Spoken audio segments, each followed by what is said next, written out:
Did you know that you touch your phone over 2,600 times every single day? It is the most intimate relationship you have, yet you likely have no idea who is actually on the other side of that glass. Imagine a world where every swipe, every like, and every scroll is a calculated battle for your soul. You think you are in control, but what if I told you that your own brain has been hacked by a machine that knows your secrets better than you do?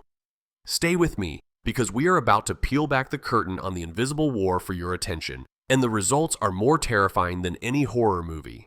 Hello and welcome. If you're new here, welcome to Amazing 5. Meet Alex.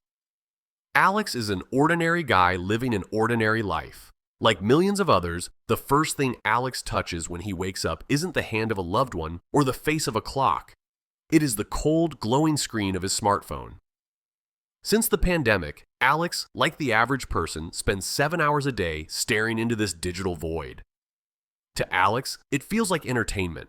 He's just checking the news, laughing at a few reels, and seeing what his friends are up to. But under the surface, a silent ritual is taking place.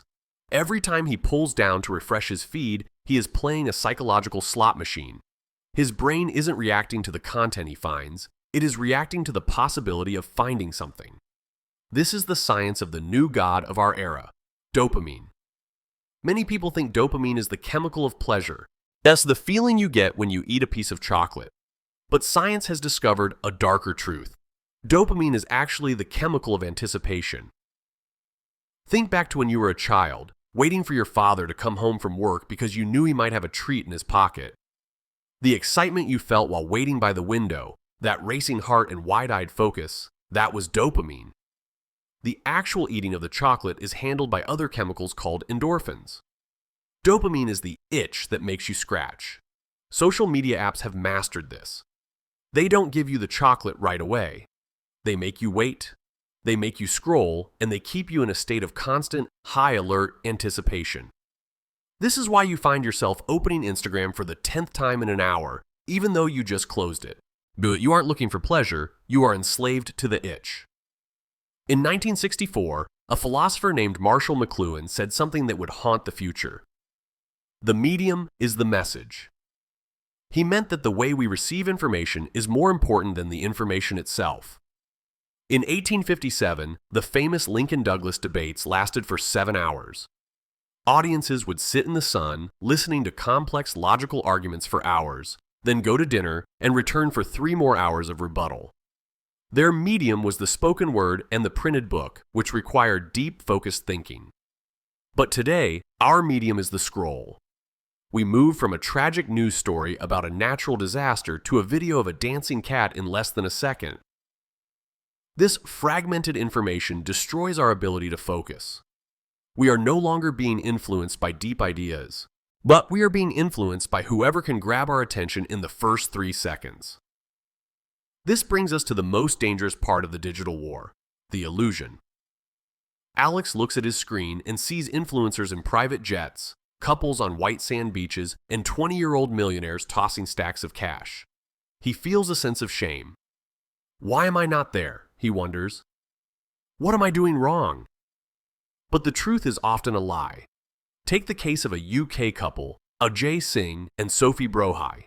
They posted photos of a life that looked like a dream, luxury cars, designer clothes, and 5-star hotels.